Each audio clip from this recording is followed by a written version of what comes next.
Welcome to the Knowledge for Men show. Your life will never be the same. Your level of success will seldom exceed your level of personal development. I want to die empty of regret. I want to die empty of my best work. We don't understand who we are. Instead, we're living out somebody else's narrative. What one man can do, another man can do. If it's been done, it can be done again. Being yourself and being your truest, most authentic self in every moment. If it scares you or makes you a little afraid, do it. Follow your heart and your gut. The first stage, I think, is finding you, like finding out who I am today. Stuff will not work. You will have things that fail. Success is when you're a happy, fulfilled person. How do you define success? It's your life, and you are the creator of the movie script that is your life story.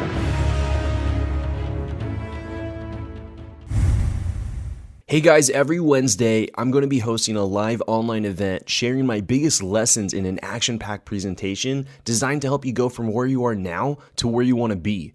I'm helping men break through their biggest limiting beliefs to create the life they want. Plus, after the presentation, I'm going to do an open Q&A where I answer all of your questions. To register for my next event, go to kfmlive.com. Again, that's kfmlive.com. Register now before the event fills up. Hope to see you there. All right, guys, welcome to the show. I'm here with Cornell Ho. He's the CEO of Global Equity Finance. He was a guy that I was introduced to by a friend of mine here in San Diego, and he intrigued me. He intrigued me so much that I wanted to have him here on the show to share his story. I thought he'd be a great fit. So, Cornell, how you doing today? Doing good. How are you, Andrew? Doing good, Cornell, doing good. So, Cornell, we dive in every episode, every show with some sort of success quote or maybe even a saying that the guest has lived by that's helped them on their journey. So, share with us what you got and what it means to you. Right. Probably the quote that I live by is, success only comes when you cut the chains of excuses and blame. So, in the beginning of my career, when I first met this very successful entrepreneur, the guy was worth a couple $100 billion. The guy had this on his email chains, and it just hit me so hard. You know, there's always a reason to make excuses for why things didn't work out. There's always a reason. There's someone to blame. Excuses, everybody's got them. But if you make no excuses for everything that happens, then ultimately you are in complete control of your own life. And that rang true to me. Yeah, so like really taking responsibility for your life and whether the economy's going or you maybe your family wasn't the way it wanted to be or things didn't work out in your business, but just owning where you're at in life is what I'm getting from that. Exactly, every instance. Now, obviously there are some instances that are absolutely unquestionably beyond our control. You get your legs and your arms cut off. You're really kind of limited in what you can do. But even in that circumstance, your attitude and how you choose to, you take somebody like Stephen Hawking, who became a paraplegic, lost everything, and yet he is the most renowned mind of our time. So it's on that kind of mentality that he has. No excuses. Whatever happens, he is the captain of his own path. I like that. Yeah. And turning this back on you now, like at what point did this ring true for you in your journey? Like if you could take a few steps back and walk us through how you got started with what you do and when did this saying really come into your world and when did you start taking advantage of that? Well, I'd been an entrepreneur for a while, a few years before I actually heard this saying, but it rang true to me. And why it rang so true to me is because I'd already been living my life in that fashion. Do you want me just to go from the very beginning of my career to where do you want me to start, Andrew? You can briefly share with us how you got started in entrepreneurship and what led you down that path and take us to where you are now, briefly. Well, I started as a sales manager, actually, for working through the corporate world. And I'll never forget, I went on an interview. I just resigned from my position. I went for an interview with a mortgage company. And the HR manager knew I was resigning. She said, why don't you come work for us, do mortgages. Now, at that time, I was a young pup, and I figured I knew what I was doing, and I was pretty proud of my six-figure income. I just crested the six-figure mark, and I looked at her, and I said, you can't afford me. You know, I thought I was just something special. And she kind of smiled. She looked at me, and she said, just wait right here. Wait right here.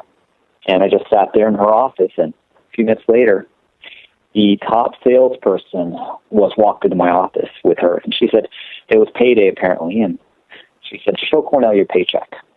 He threw down his paycheck. It was $28,000. I was blown away. I looked at this guy. I was like, this guy made $28,000 in 1 month from sales. She excused him, called him the next top sales guy, and actually it was a girl, and her paycheck was $26,000. And then the next one was $24,000. And then she looked at me and she said, can I afford you? And I was just blown away. I was just, okay, I'm in the wrong career. I'm going to make a complete shift. I'm going to start over my career. And I started in mortgage.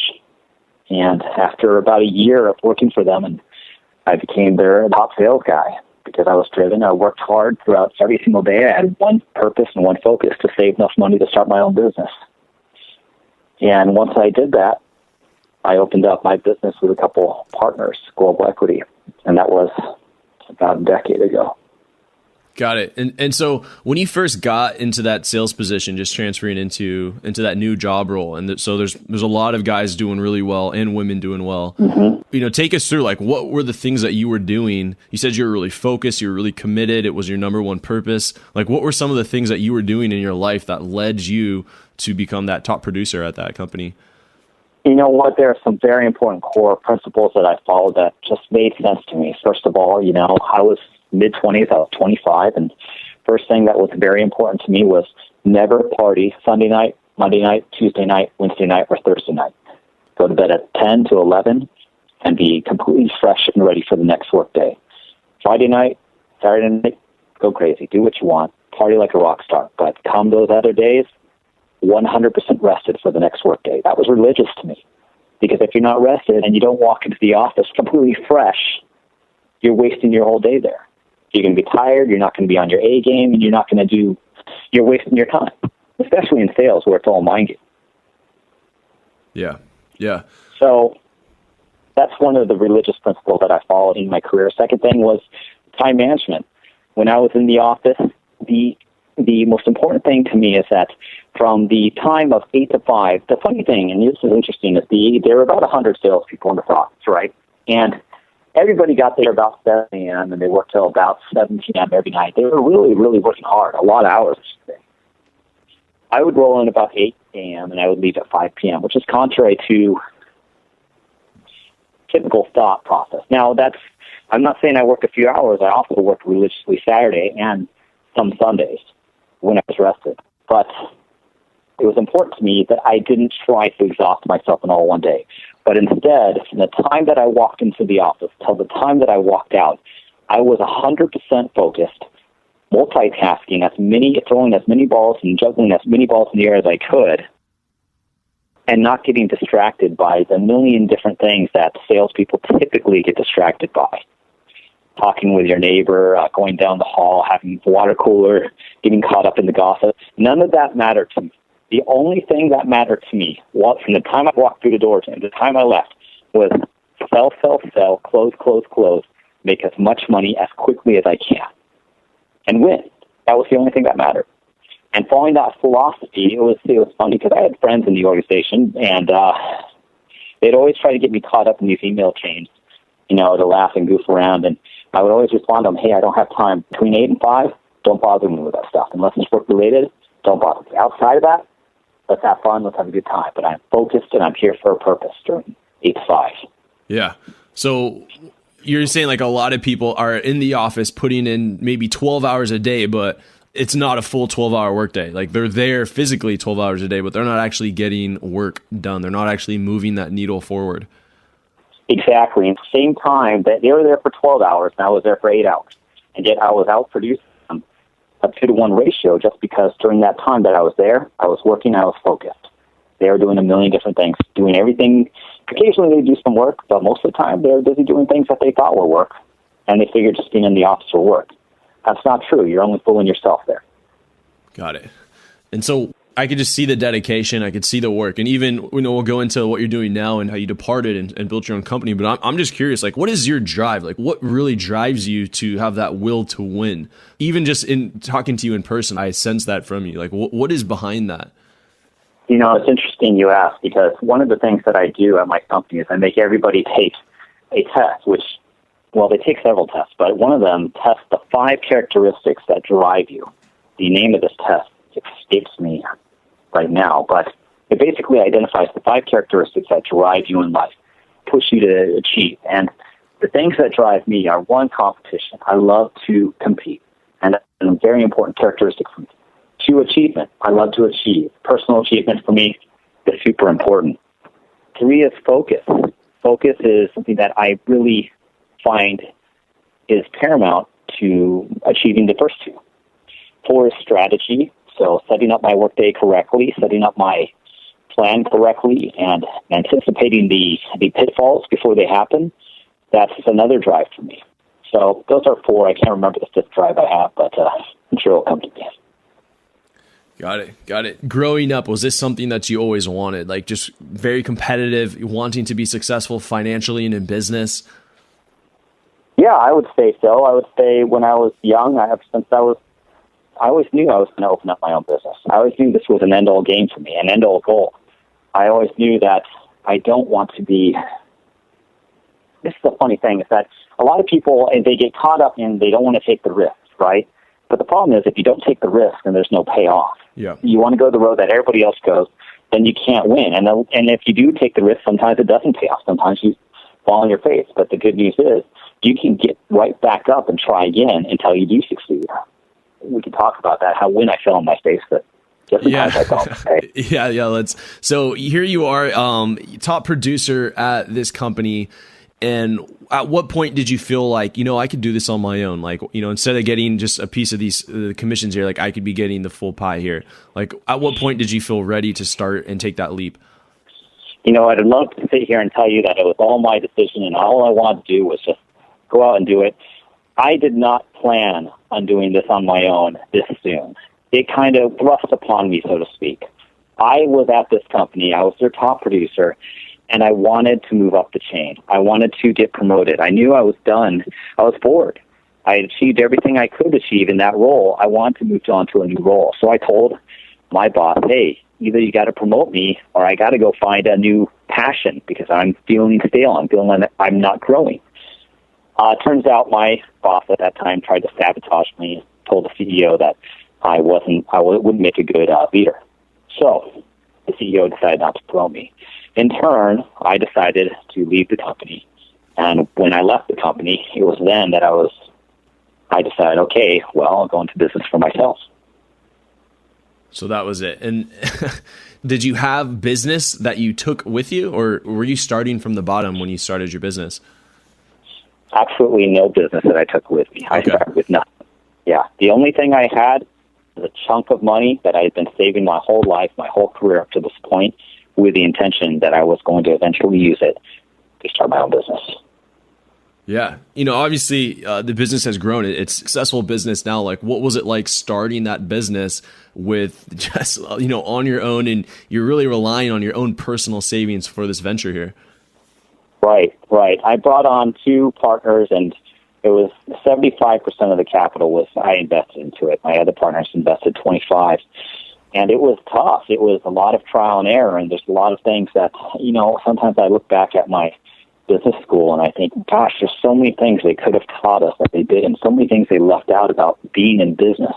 That's a big point right there. I think a lot of guys might feel like they need to get like an MBA or they need to go back to school before they can start their business. Like there's something that they need. Would you disagree with that? Would you say like, man, you just learned through the school of hard knocks, like through experience? I would say that I fall somewhere in the middle as far as what I believe. I think that school is extremely valuable for developing your intellect. And while you may not apply, in fact, the lessons that you learn in school really have no relevance to real-life business. The intellect you develop going through that process, getting your degree, can be extraordinarily valuable to you as you're processing tough equations and, doing that kind of thing in business. But you can do it without having the intellect and sharpness of wit to be able to handle most of these problems is important, but not required. All right. It's kind of on the same page there. And building this business, like, was it all just sunshine and rainbows? You guys got into business, it started flourishing, and you are where you are now? I wish. Take us back to a time when there was a major challenge or failure that you experienced, and how did you overcome that? Okay, well, so for anybody familiar with the mortgage business, in 2007, in fact, anybody familiar with the economy in 2007, Right. the economy hit a major catastrophe due to banking and mortgage lenders. And 95% of the mortgage lending companies in the nation went under in 2007 and 2008. 95%. 19 out of 20 of these companies went under. And we started our company in 2006. Now, problem is we got involved with a bank that decided to really, in 2007, they were struggling. And they decided that the best solution, this guy, this owner, the CEO of this bank, he said the best solution was to steal global equities money in order to help solve their own profit and loss issues. So they did that. The CEO, he took everything from us. And we were about 30 employees at that point. You know, we were still young and growing, and we were just on top of the world. But he stole our money. And it was unfortunate because, well, obviously, to lose everything and to have all your hard work. And let me put this in perspective. He not only stole everything out of the company, but every penny I'd invested, every penny that I had slaved away for the last 7 years saving in order to put in this company, he took. So He just took it all. He took the money. Everything. And this was all from your previous job where you were the top producer. You're saving up all this money, and this is okay. Everything that I've been saving since I was 18. I entered the workforce at 18, and I'd been working full time. You know, paid my way through college while working full time. But everything I'd saved, it was gone in a day. And he did some games over the next few months. He filed business bankruptcy, then he filed personal bankruptcy, and then he hid the money overseas. But one of the lessons they don't teach you in business is that when it comes to business litigation, the person who wins is the person who can outspend the business that can outspend the other business. Most of the time, not always. But right and wrong doesn't usually have too much to do with it. It's really about who can outspend. I mean, obviously, everybody knows the legal system's a little bit broken, so.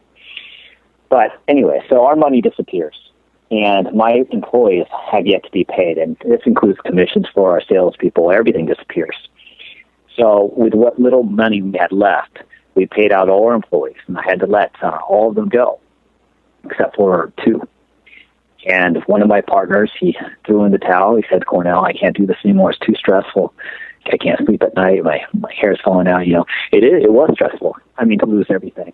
And he asked me to buy him out. I had a little bit of savings still left over, so I bought him out. And a couple months later, my other partner said the same thing, and I bought him out.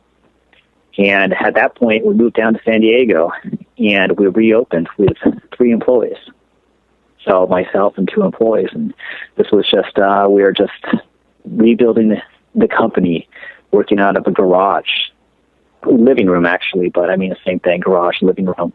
We had desks set up, just trying to keep the company afloat and rebuilding, and that's when I hit the phones again and I became the company's salesperson again, and began rebuilding the company from scratch, from nothing. About a year of that. You know, when we first moved down to San Diego, our company's net worth was negative $10,000. There was literally nothing left. The guy had stolen every penny out of the company. So we rebuilt from nothing. And a year later, we were able to move back into an office. We'd made enough money that we were up to, a year later, we were up to 12 employees, and we were financially viable again. And year after year, we just tried to grow a little bit more each year, try to get back on our feet. And I think a year after that first year, we were back up to 30 employees, so we'd recovered everything. Wow. And Wow. But that was a time, I'll tell you. Yeah. That the nights. I was gonna say, how are you sleeping at night? I wasn't. Yeah. It was. I always compare it to having acid acid for blood. You know, just the frustration and the anger and the, you know, being so wronged and having the choice of just throwing in the towel and just surrendering or refusing to surrender and to rebuild it from scratch. I'll tell you, I read and this was the time back when everybody still loved Donald Trump, before he had all that bad publicity come out on him. And I remember reading this book, and there was one thing that stood out to me that really kept me going. And that thing was that he said, before you are successful, every successful person files bankruptcy at least once or twice. Now, I never filed bankruptcy, but in my mind, that was, you lose everything before you become successful. You fall on your face before you can make it. So I chalked it up. This is my time when I'm falling on my face. I cannot give up, because if I give up, then I'm not going to be successful. I'm not going to be where I want to be. And if I could only have then seen what the next few years would play out, gosh, I could have slept a lot better. Yeah, it's kind of like the 3 feet from gold. It's like a lot of people will give up just 3 feet from hitting it and striking it. And he hung in there. What is that quote? It's Rocky Balboa. It's like one of my favorite quotes where he's like, it's not about how hard you can hit. It's about how hard you could get hit and keep moving forward. Get back up. And getting back up. So, yeah, it's been, I'm even just listening, I'm like, wow, I'm just kind of feeling like what that would be like. What would you say have been some of the biggest lessons looking back that you learned from that dark period? The biggest lesson and the most hilarious thing to me now is the most dire and most heartbreaking and most horrific time in my life.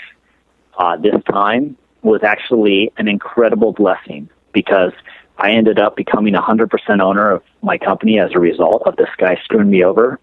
I ended up rebuilding and knowing what I can come back from.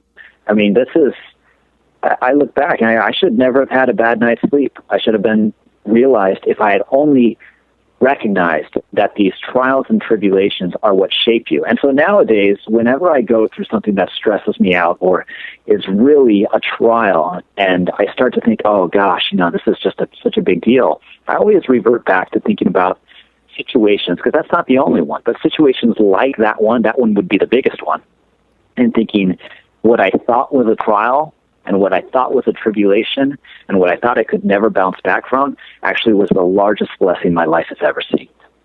Yeah.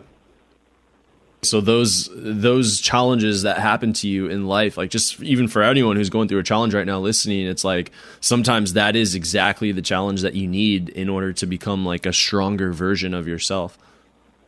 It's that corny old saying, what doesn't kill you makes you stronger. And it really is true. Nobody really sits and thinks on that. Like, what does that mean? It really means those trials and tribulations will give you more. Yeah, it's like, I mean, I can only imagine for you, but like it's tough for, when you're in it, when you're actually in the hole, it's shitty. Like you don't, like what do you mean? What fucking lesson? Like it sucks. Like I don't want to be here. I just want to get out. But yeah, there's no way you can climb out. So it's just black all the way around you. All you see is black. Yeah. But looking back, you can see that it was a lesson. You can see that it was something that helped you move forward and got you to where you are. Because now that you've accomplished and gone through that, it's like moving forward in life, it's like all of these little challenges are meaningless, or they're much smaller. Like you've handled much bigger. Yeah, it's whenever, I don't get stressed out about the little things, that's for sure. And even the mediocre things, I tend not to bother me. The big things, I still try to take in with good measure and think about, well, in comparison, is this really as bad as what I've faced in the past? Yeah. It never is. I like that. And so what advice would you give to someone who wanted to take a leap? Maybe they're in a company now. You said that, like you said, you started getting bored, like you started losing passion, like you weren't learning, you felt like you weren't growing. And there's probably a lot of listeners like that right now who are working a corporate job, they're doing well, but just like feel like they kind of hit the top of their game. And they are thinking about starting something. Like what advice would you give to them? Take a jump. Don't wait. Don't put it off. Take the jump. Make the leap, because there's always going to be reasons as you get further in life. There's more obligations that you become tied to. You get a mortgage, you get kids. The further along you go, the harder it is to take a jump. A lot of people say, well, I'm not quite ready yet. I'm not ready. Well, it's just going to get harder from here. It's not going to get easier. You take it now or you don't take it at all. Yeah. I feel like you're never really ready for those kind of things. Like you just have to walk through that dark alley or that dark place where it's scary, where it's really where you're fearful. You got to walk through that. And there's always that temptation just to go back out of that alley, not walk to the other side, just go back. Okay, it's too scary, it's too dark in here. I'm going to go back to the safety. But then, as the saying goes, nothing risked, nothing gained. Right. Do you have anyone when you were working at that place that you wanted to bring with you? Like, hey, I'm going to start this thing. Mm-hmm. They also wanted to jump in with you, but they just felt like it was too risky. They just stayed in the, the safe environment of having that job. Yeah, I can think of a couple people, but we did take a few people with us. Yeah. So nobody has a real full-time partner. Most people didn't want to take the risk as a full-time partner. Yeah. But I have a couple people with me now that I worked with back in the day, shoulder to shoulder, and one's my director of sales now, so he's doing a killer job. He's a monster. Nice. I was going to jump into your kind of like just work-life balance. Like, how do you, you've been working extremely hard since the age of 18. You have a really successful business here in San Diego. Like, how do you balance work and life? Because you work really hard, and I think some guys, we can get really caught in that. And I know I've been victim of just working, and you start growing. It's really exciting, but you got to have that work-life balance. So just want to get your take on that. Well, it's still follow the mantra Sunday through Thursday. It's go to bed and asleep by 10 to 11. But one other thing that I have that's religious for me is that after 5 p.m., when I go home, I try to go home between 5 and 6. And in fact, I usually do. But once that time hits, I don't discuss work. I don't talk about work. I separate myself completely away from my work and focus on my personal life. Because the moment you start stressing and thinking about the work problems and all those things, it takes you over. And then you're not living any sort of quality of life. So for me personally, I make a rule, and people, whenever somebody starts trying to talk to me about work, go, hey, it's after 5. Let's not talk about work. Let's talk about something else. Yeah, so you're strict with your time. Like, just after this time, this is it. So you set aside a time for pleasure, for personal, and then you also have time for business. Absolutely. You have to. Otherwise, if you don't, especially when you're in a position where a lot of different things, and don't get me wrong, there are times when you have to step in after hours.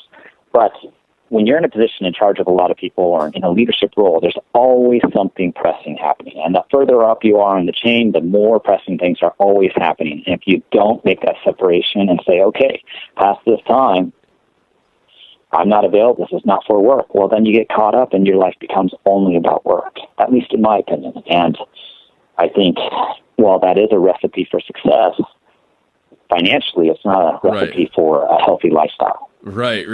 I mean, the finances is really one piece of life. Like, you have your health, you have your relationships, you have your family, and there's these other areas. And so having that balance, I just think it's a good point to mention, because I think a lot of guys who are grinding and being successful are working 7 days a week, and it's great for the financial success. You're right. But having that balance can provide some sense of peace. Right, and it's also exhausting. You're not going to perform at your best unless you get your rest.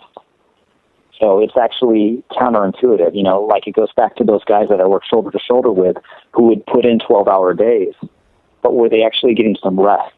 Were they fresh and ready to go the next day? I don't think they were. I think they would have been better served by working their butts off in 8 hours, putting everything in during those 8 hours, and then resting.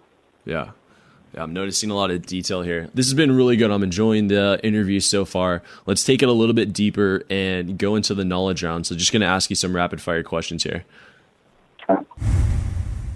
Guys, after 200 plus interviews, traveling the world, attending dozens of personal growth events, I finally cracked the code on how to unleash the man within. This Wednesday, I'll be sharing my biggest insights on creating the life you want, and I'm doing an open QA with all of you. I'm doing this live event because it gives me a place to connect with the Knowledge for Men community directly versus listening to me. Now you get to interact with me. Register for the next event by going to kfmlive.com. Last week's event was a massive success, so don't miss out. There's limited space available. Again, register for the next event by going to kfmlive.com. Welcome to the Knowledge Round, where the guests will be asked rapid-fire questions to give the audience invaluable pieces of wisdom to help transform their lives. Starting in 3, 2, 1, showtime. All right, and so quite a few questions, actually. Really good ones here, but I like how, what I'm noticing from your career here, like you've had a sense of purpose, like you knew what you wanted to do, you knew what you needed to do to get there. And for someone who doesn't have that, what advice would you give to someone who's feeling kind of lost or unsure of what they should be doing, kind of like their purpose? That's a tough one for me. I would say pass. Give me the next one. All right. What would you say are 2 or 3 of your most influential books and why? Off the top of my head, How to Become CEO. It influenced me at a younger age on how to communicate with my bosses, work through the business community. That was a great book. Another book that I absolutely loved was How to Master the Art of Sales by Tom Hopkins. I loved that book as far as perfecting my sales technique. It wasn't even so much that the book was, and I would only read chunks at a time, and it wasn't so much just a book you start from finish to end. It's just you read a chunk and you feel inspired and re-energized and you have new ideas and you go back and you're refreshed. So that was a great book for my sales career. And, gosh, there's a few other books that I would probably recommend, but I think those would be my top 2. The others are all kind of mix and match. Okay, got it. I'll have to check some of those out. And diving into, this one's a scenario. So let's say you had 60 seconds with 20-year-old Cornell. What would you tell him to do? What would you tell him not to do? Oh, man. How long do I have to talk to him? Did you say 20 seconds? So, like 60 seconds, yeah. 60 seconds. All right. Gosh, well... This could be both, probably, business, relationships, personal, whatever. Just what advice would you give them? I would definitely say so many different things. I would definitely say that, one, make sure you're careful and choose the right girl. Yeah, common one, yeah. Yeah. And listen to all the advice about women that your elders give you, definitely, because it's all true. Definitely when it comes to business. What was some of that advice that they gave you, if you don't mind me asking? Avoid the sluts. That's probably a good one. Yeah. It's just look for the girl with those core characteristics. I mean, if you're looking for your wife, if you're looking for that good girl, I mean, you really got to build your own self. You got to model your own self in order to attract that kind of girl, I think. And I think the longer you travel down, and don't get me wrong, I've done my philandering. I mean, I've had a good time. But I think the longer you travel down the road of being a player or being somebody who dates a lot of women, I think the easier it becomes and the more tempting and the harder it is to settle down. Yeah. And the harder it is to control your baser instincts. Yeah. So I would probably caution myself on that, and probably say, hey, this is probably the road that you should go down and avoid, because in the end, I mean, all these flings and all these things are very shallow and they have no meaning. They have no future in them. And I really believe that we're put here for a purpose. I believe we're put here, and I think everybody has to figure out their own purpose. But I do believe that we're not just here floating in the wind. There's purpose. So I would definitely recommend myself that. I would also tell myself jump into sales and jump right in. Don't worry so much about the degree, because in the end, I spent 7 years in college working full-time while going to school. I did not need to spend 7 years in school working on my bachelor's. That was a long bachelor's. I could have probably gotten the same amount of information in 2 years and jump-started my career 5 years earlier. So I would definitely say don't worry so much about the school and worry more about your own growth in the business world. And thirdly, always take the job that pays more money. Always take the job that pays more money. I've heard this from several places, but it never really hit me until, until 25. More money compared to what? Like another job or? Yeah, your old job. Okay. Got it. So a ton of wisdom in there. I can see how it relates to your story and like what you would tell them to avoid some of those things. But still at the same time, experiencing those challenges, those struggles is what gives you that grit. It's what gives you that resilience, that willpower that you do have. And it really shows. So yeah, that's going to conclude the knowledge round there. So now, Cornell, just kind of wondering, like, what's exciting you now today? Like, what's getting you out of bed in the morning? What's exciting to me now is the goals that I've put in place. The funny thing is, these goals that I have in place, I have the same milestone goals today that I did at 18. And so I know what my milestone goals are for my age 30, 40, 50, what they are at each age group. And now that I see I have this company and how to make my next goal, it's exciting to push for that next goal, my next financial goal. And right now I'm pushing for 60% growth every single year for the next 4 years, which is really fast growth. And it's exciting to try. If I shoot for the stars and I land on the moon, so what? I only get 30% growth. That's still phenomenal speed growth. But if we hit our target, that's going to be super exciting. And then move on to the next thing. Sell the company, perhaps grow it further, depends on what I want to do. But at the risk of sounding materialistic, the foundation for doing whatever you want to do in life is being financially viable and having the finances. And you can do anything you want. Yeah. So I believe in that. You're saying like having that, like starting businesses or creating the lifestyle you want, like it starts with having the finances under control? I guess what it boils down to is what kind of life do you envision yourself having? What kind of lifestyle do you envision? Do you envision yourself in a white picket fence with a nice house with 4 kids? Do you envision yourself on a yacht, a 100-foot yacht? Do you envision yourself, I don't know. There's so many different options.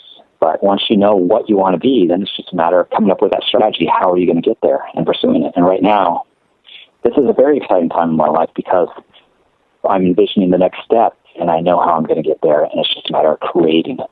I love the dedication and just the like you set a goal and you're going for it. It's like you write it down and it's going to happen. You just make it happen. It's not something that you just wish-wash. You just tell people. You're not a talker. You're going to get it done. Right. Exactly. I mean, everybody talks, but you just got to jump. You just got to go for it, and you'll find it's not that hard. I like it. We'll wrap up on that note. It's a powerful note to leave the guys with, something that you're thinking about doing, whether it's in business, whether it's even just talking to that girl, taking a risk, doing something that you need to do. If you're listening to this, then this is definitely a sign for you to go out and do it. Cornell, it's been a pleasure having you here, be on the show, sharing your story, being vulnerable with some of the challenges you've experienced. I don't know. Do you want to give yourself a plug on how the audience can connect with you, if you have social media or if you have even your website for your company? Yeah, sure. I mean, you're welcome to check out my company. It's www.eqfinance.com. All right. That's it. That's all my plug. No, that's fine. That's fine. All right, Cornell, we'll put a cut here. Thank you so much. Thank you for listening to the Knowledge from Men podcast. Hundreds of interviews and 1 million downloads later, we're continuing to build an international movement, and we've just started. So if you enjoyed this episode, go ahead and leave a review in iTunes. It really helps to grow the podcast. Guys, 2015 is the official year of living with purpose, where every day you do only the things that matter to you. You wake up, live with purpose, and take massive action towards the life you want. Check out kfmfree.com to get free tools I've created to help you crush life. Again, that's kfmfree.com. This is your host, Andrew Fairby, and I'll see you in the next episode.